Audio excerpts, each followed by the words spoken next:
일본은 1868년 메이지 유신 이후 서양의 기술과 사상을 적극적으로 도입하기 시작하였고, 매우 짧은 시간에 아시아에서 최초로 근대화된 산업국가를 이루었습니다. 힘이 커진 일본은 조선과 만주로의 진출을 노렸지만 문제는 러시아였습니다. 러시아는 일본의 세력 확장을 허용하지 않았고 조선을 분할 통치하자고 주장하였으며 청나라의 리순에 해군기지를 건설하기까지 하였습니다. 일본으로서는 대륙 진출을 위하여 러시아와의 일전을 피할 수 없었습니다.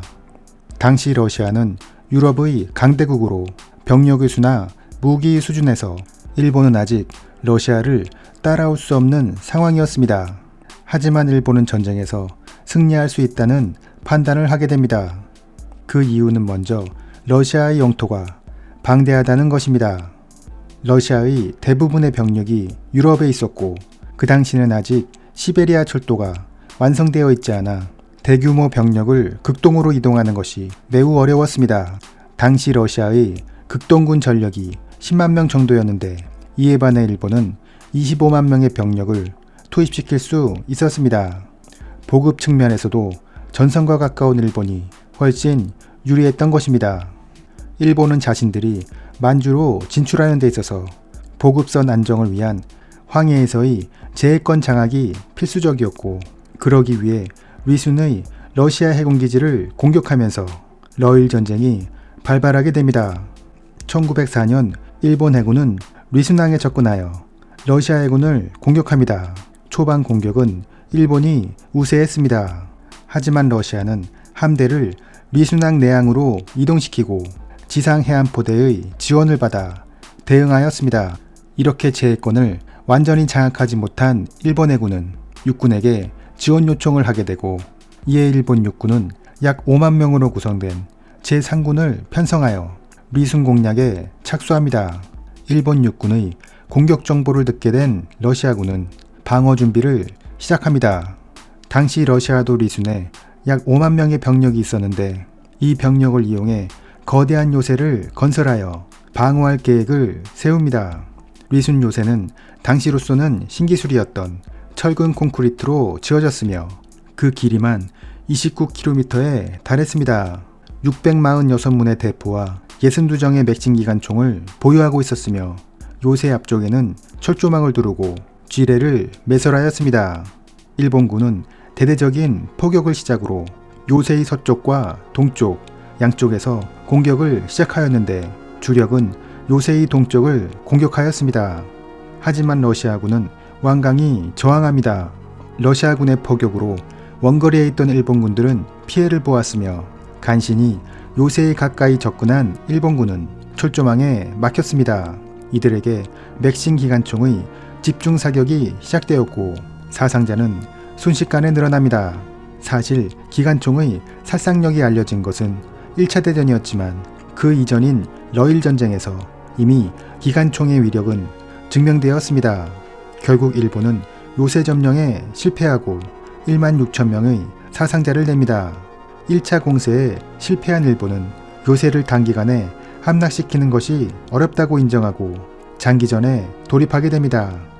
우선 공병을 활용하여 공격용 참호를 파기 시작했고 추가 병력을 지원받았으며 무엇보다 요새를 파기하기 위하여 강력한 280mm 포를 도입합니다.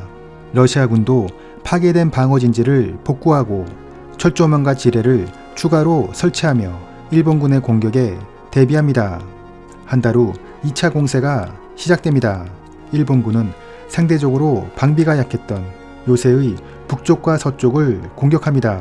하지만 러시아군은 신속하게 예비대를 투입하면서 저항하였고 결국 일본은 5천 명의 사상자를 내고 공격에 실패합니다. 다시 한 달 후 일본은 3차 공격을 시작합니다. 280mm 포로 4일간이나 포사격을 지속하여 러시아의 방어진지를 상당수 파괴한 후 총공격을 시작하였지만 공격은 3시간 만에 실패로 돌아갑니다. 러시아군은 일본군의 공격로에 화력을 집중하여 방어에 성공한 것입니다. 일본군이 이렇게 무모한 공격을 계속한 데에는 나름의 이유가 있었습니다. 그것은 바로 러시아의 발트 함대 때문입니다.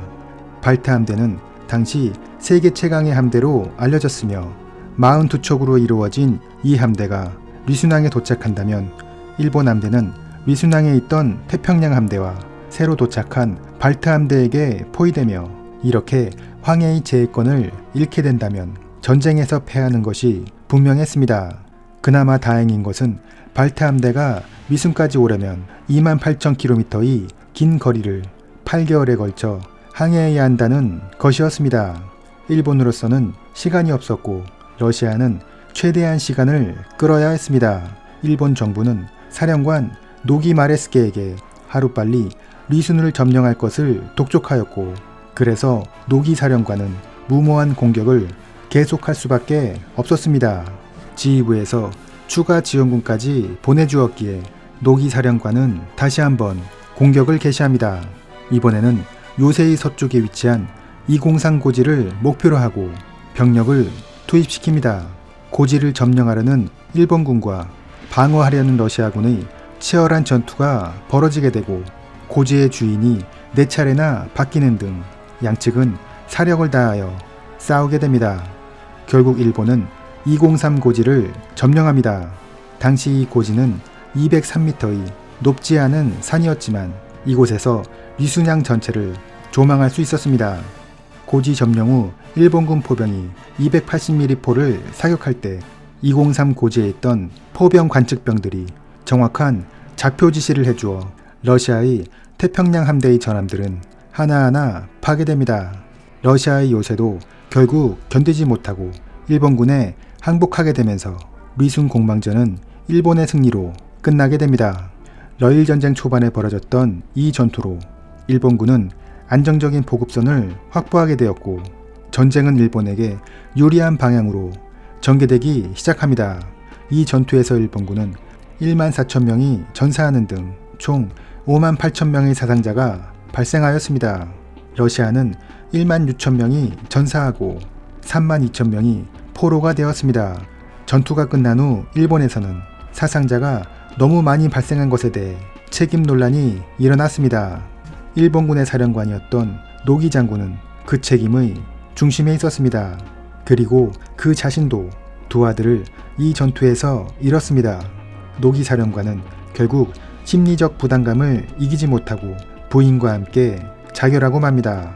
일본군이 이렇게 많은 사상자를 내게 된 이유로 리순을 반드시 점령해야 한다는 전략상 이유도 있었지만 인명을 경시하는 일본 지휘부의 풍조가 큰 부분을 차지하였습니다. 러일 전쟁에서 최종적으로 일본이 승리하게 되면서 이러한 방식이 전쟁에서 승리하는데 유효하다는 인식이 계속 일본 지휘부에 남게 되었고 결국 태평양 전쟁까지 이러한 인명 경시 풍조는 계속되게 됩니다. 이상으로 리순 공방전이었습니다.